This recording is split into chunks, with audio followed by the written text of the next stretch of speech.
Hey everyone, welcome back to my channel. I'm Rihanna if you're new here. This is part 2 of my story. In part 1, I covered my childhood and the abuse that I endured from my father, and I covered how I lost a lot of my family, as well as how I gained a safe place in my aunt and my sister's home. And I also went over kind of how PTSD started for me without me really being aware of what was happening.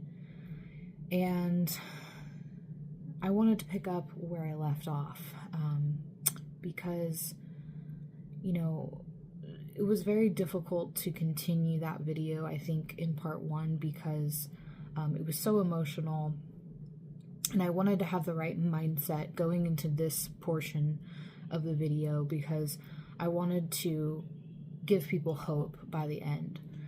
So, guess we'll dive into it. We left off with me talking about how I wasn't really getting the help that I needed when I was in college. I thought that I could kind of do it on my own and push past it and distract myself with school. And, luckily I had a loving boyfriend at the time, and I had family that was supporting me, my aunt, my sister, my mom, my grandparents, and that really was helping me kind of get through my college years, but I didn't actually try to seek out help at the time. I think part of it was I didn't even really know if I could be helped. I didn't really know what was wrong. So I almost feel like I kind of put a band-aid on it, so to speak. And, that's not to shame anyone that is having trouble getting themselves to go to therapy. I feel like it is something that you have to be ready for. And therapy is something that you want to find the right therapist for you, somebody that you can talk to, and you want to have the ability to do it and push through it because it is a difficult experience. And I did a little bit of therapy when I lived with my aunt when I was in high school, but I think that I felt like I was okay when I was going off to college because I felt safer. And so, I didn't know this at the time. I kind of thought, I went through therapy already. But the thing is that everybody could benefit from therapy, and everybody could benefit from therapy at different times in their life. At one point in time you might feel like you don't need it, at another time you might feel like you do need it. So I put a band-aid on it, so to speak, and was doing pretty well. I got my bachelor's degree, I got my master's degree, I was doing okay, and then everything shifted for me, and I was heavily triggered to this past trauma, and I needed a lot of help, and I would say that what happened was I was triggered by my surroundings in my mid to late 20s, and I was around somebody regularly who was putting me down, making me feel bad about myself. This person was also putting down people around me, which made me upset. And this person, was putting me down in a way that made me feel unsafe. And I will say that a big part of it was that my dad had always, he kind of trained me growing up. You can't talk back. You can never talk back. You always nod and smile. And, I was never allowed to disagree with my father. If I did talk back or have a different opinion, I was grounded and then went through the sexual abuse cycle. So I feel like I was very terrified of standing up for myself. And, I think that having a voice is a really powerful thing. Everybody should have a voice. Doesn't mean, you shouldn't use your voice in a disrespectful way. You shouldn't use your voice to put people down or be unkind. But you should use your voice to,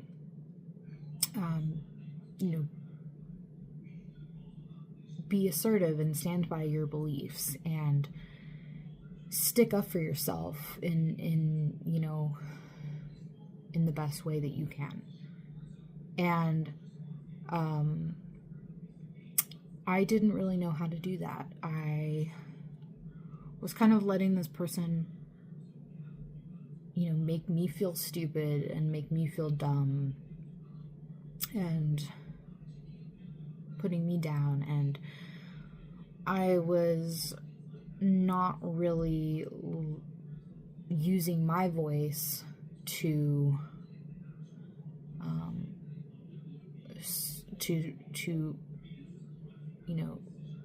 honor myself.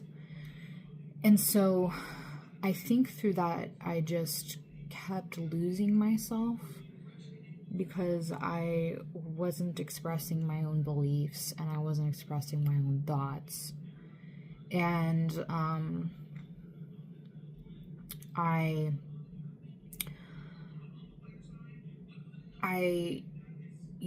was heavily afraid of this, like the idea of standing up for myself, the idea of voicing my own opinion or my own beliefs was terrifying to me because I, would get sexually abused if I did that on a weekly basis. So even if it was like the smallest thing that I said to disagree or stand up for myself or whatever, I was going to be punished. And so it was like a very traumatizing and scary thing for me to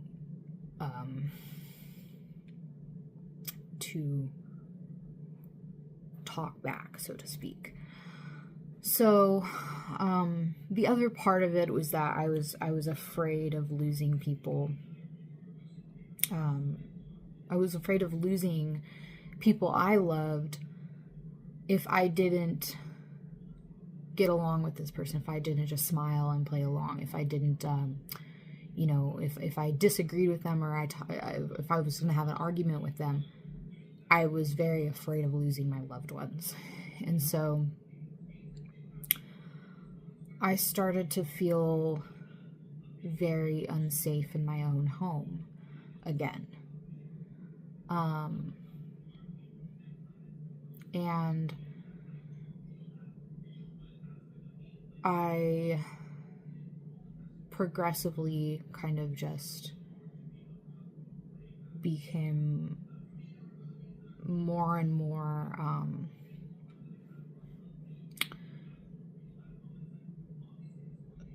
more distant from myself. And my husband had nothing to do with me feeling unsafe. He has always been very supportive of me, and he's always been by my side. But I still, because of the abuse I endured and because of losing people, was very afraid of losing him and other people as well.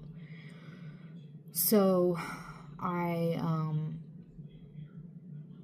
finally got to the point where I think I just kind of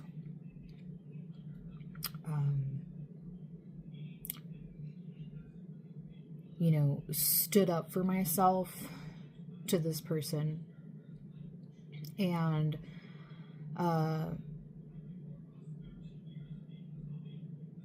think I just kind of had held in so much emotion and so much pain and hurt by the things that this person had said that I just sort of blew up. And I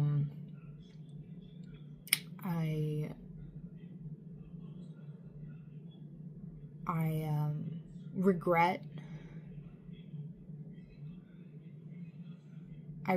how I stood up for myself, but I don't regret standing up for myself. But, in a way, it led me to be a better person, and it led me to be stronger, and it led me to where I am today. But,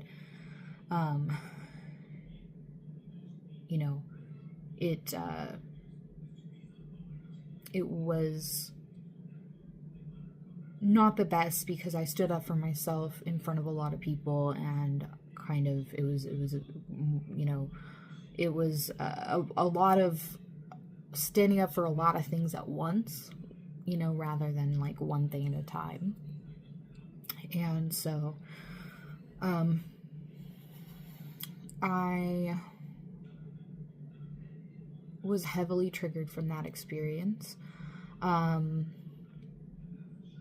started thinking I told the truth, like I did when my dad abused me. I ended up, coming out and telling the truth. I felt like, I stood up to this person and told the truth. And now, because I told the truth, I will lose everybody I love. And, so, basically, from that point on, it just felt like I should be punished. Where's the punishment? That's what happened when I used to talk back as a kid. I used to get sexually abused. Where's the punishment for this talking back? And, I was feeling like everybody was just not going to believe me. Everybody was going to leave me. And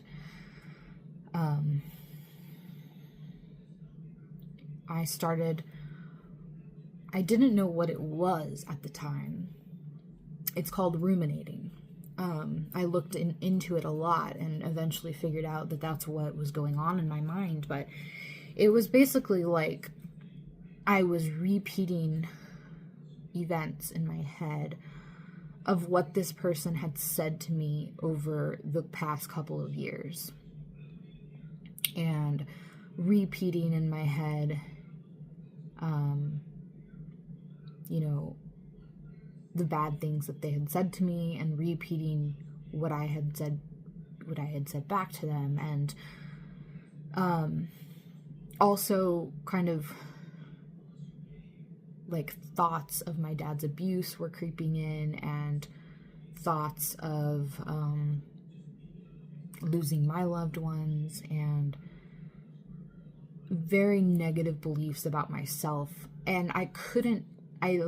I felt like I couldn't make it stop. It was like a day to day, no matter what I was doing, people would be like, are you paying attention? Are you watching this, episode?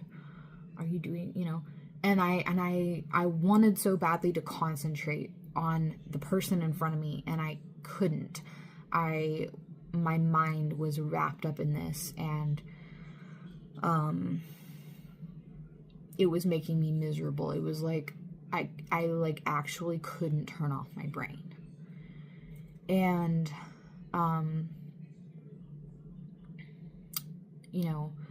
I think that because of these ruminations, because of like how I grew up with the abuse, I wanted so badly to fix it, and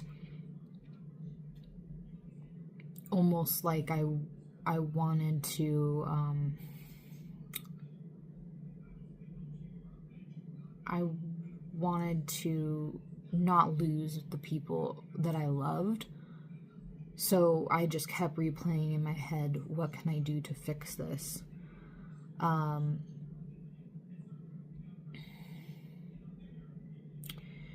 so, this whole experience, it was very difficult on me, and I had a lot of suicidal thoughts. I had moments where I felt like I wanted to end my life. I couldn't do it anymore, I thought. And I thought out, ways that I would do it, and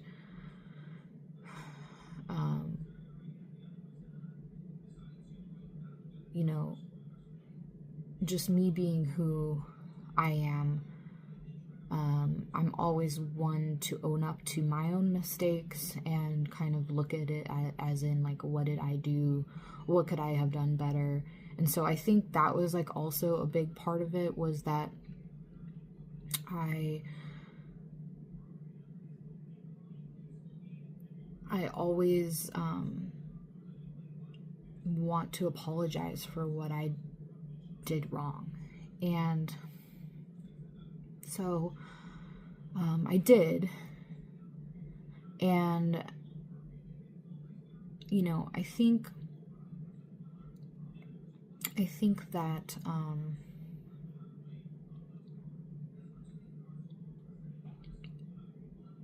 I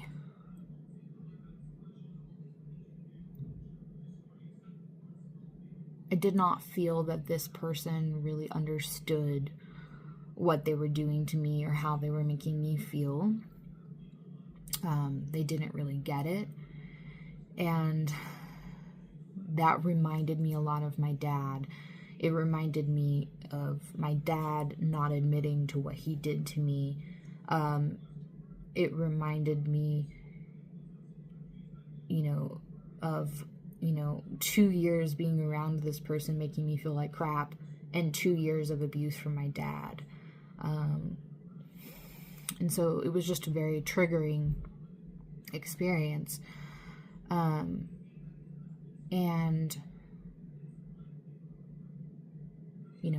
I do think that people can change. And I think people can become better. But I didn't feel like this person was going to stop triggering me and stop making me feel safe. And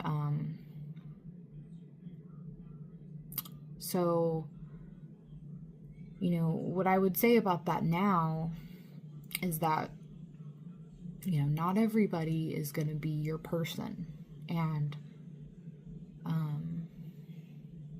that's okay. And, not everybody's going to understand you. You're not always going to understand them, and that's okay. And you know, I would also say, you know, be kind, because you don't know what people have gone through. You don't know what people are going through. And be kind. Just, you know, don't put people down. And because at a certain point, they aren't going to take it anymore. And so I was getting to my breaking point. Kept ruminating about this. You know, I decided that I was, you know, done with this person that had hurt me. And I had a conversation with someone that triggered me even more than that experience.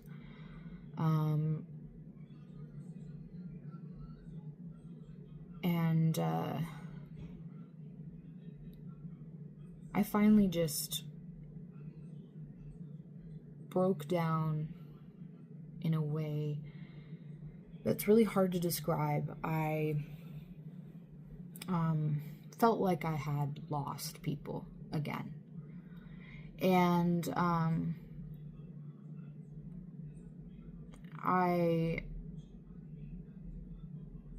my mind wouldn't stop spinning, and it wouldn't stop replaying these events. And so I kind of became a ghost, in a sense of, I started to not really know how to do things. I just started to not know how to work. Like, I just couldn't get any work done.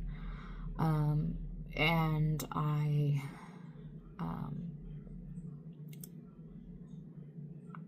I was just like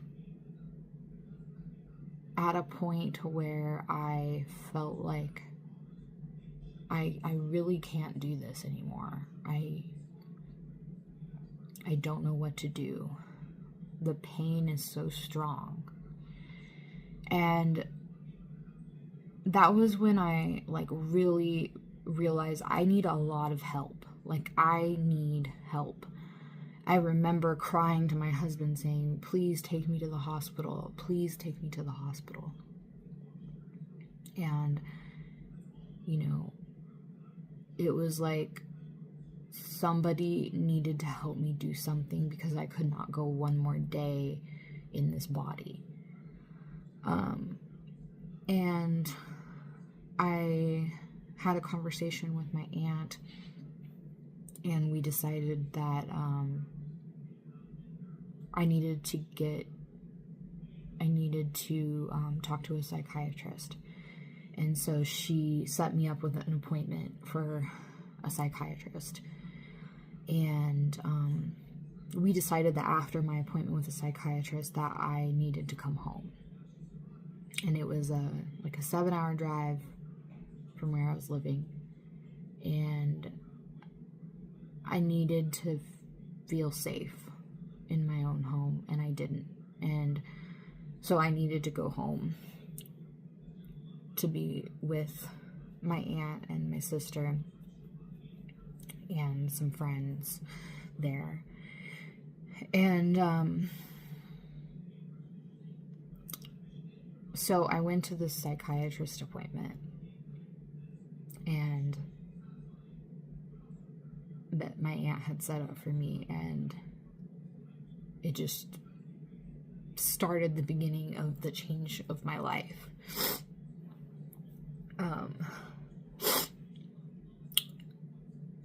I felt like she just understood what I was going through, because I didn't know what was going on, and I didn't know how to make the pain stop. And I told her everything, told her about my childhood, I told her about the abuse, I told her about, you know, this person, you know, who wasn't treating me right, and the conversations that I was having with them. And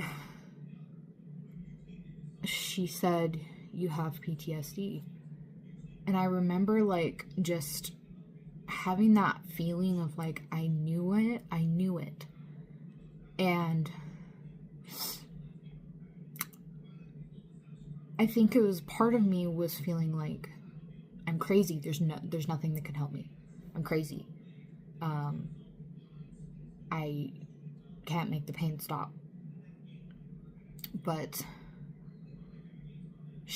her telling me, you have PTSD and we have medication that can help you with that.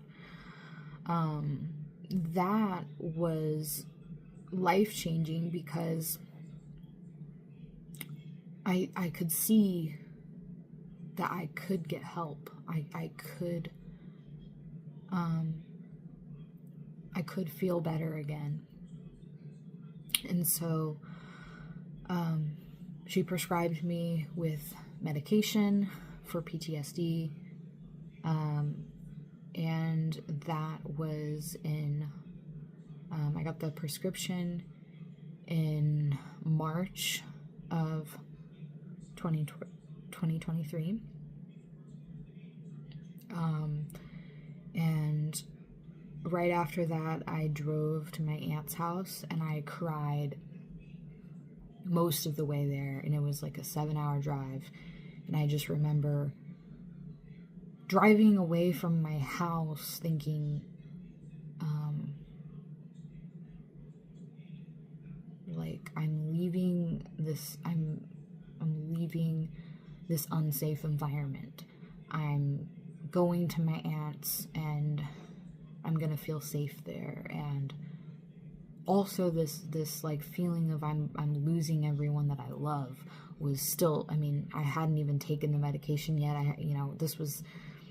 It was just like I'm driving away and I felt like I'm losing everybody while I'm driving away, but I'm also driving away from this unsafe environment. And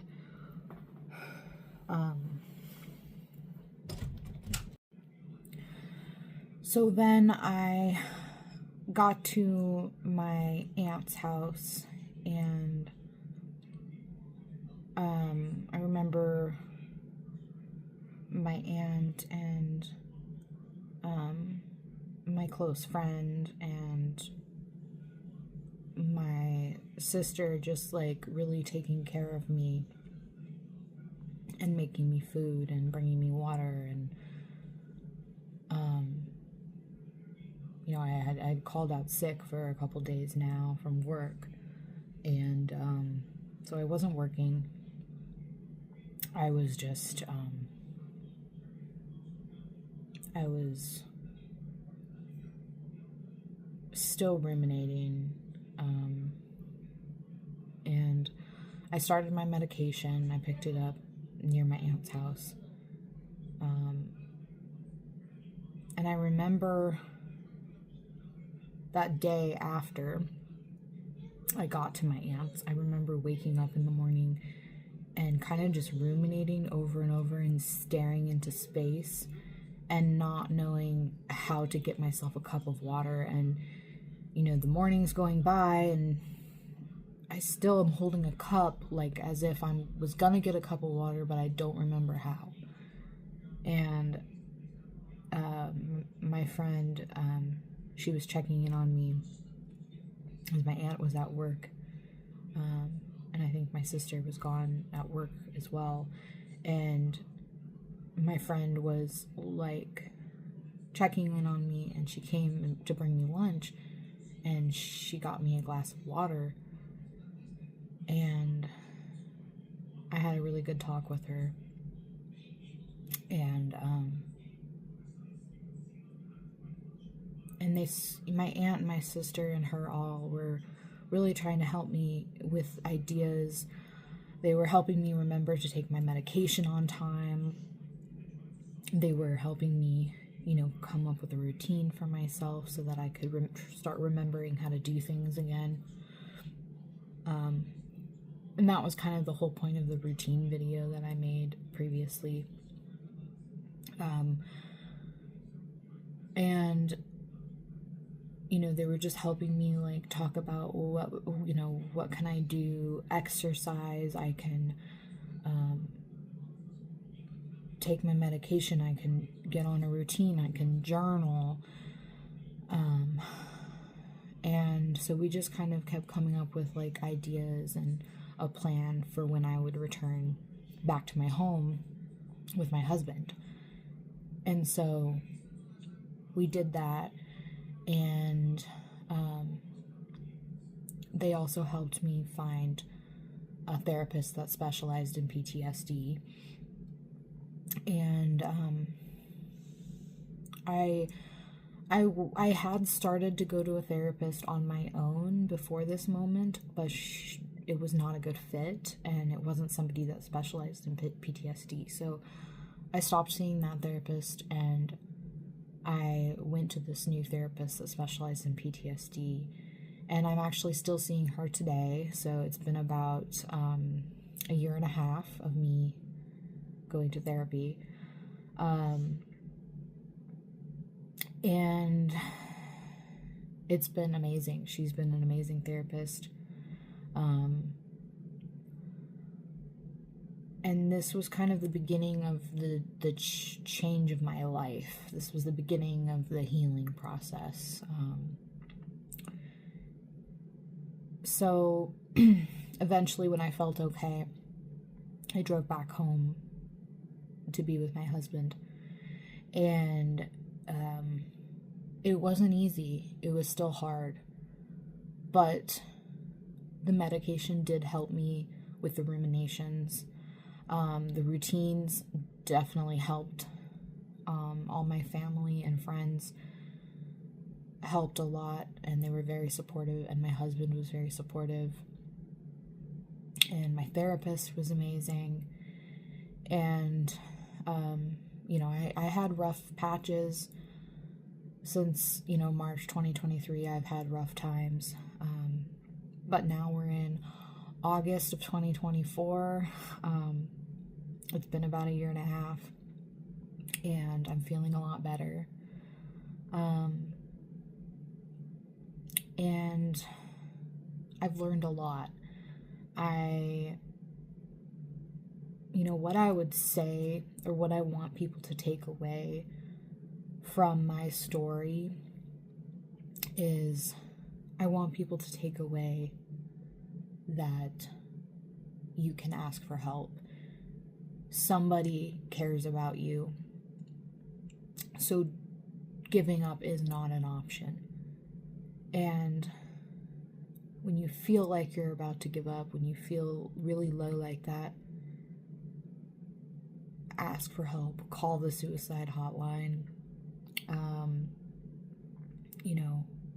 Talk to somebody and get the help that you need and deserve.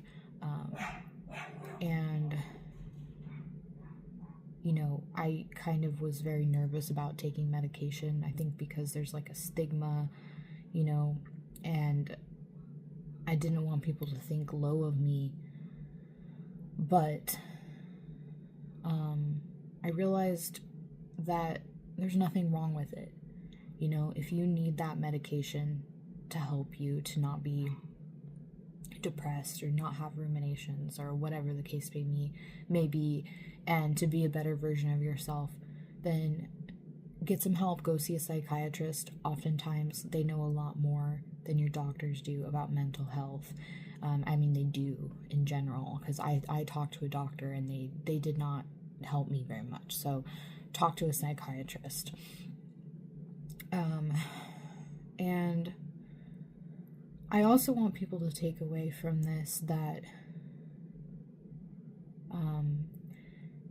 you should stand up for yourself. Your voice is important, and you should not let people treat you poorly, and you should not you should not just let it be, because it will eat you up inside, and it will make you feel bad. And I also think that you also, if you feel empowered by just not responding and not giving them a response, then do that too. There's multiple ways that you can handle it, but make yourself feel empowered and honor yourself. That's the most important part. And I also think people should take away from this that if you're being abused, if you're going through any sort of abuse,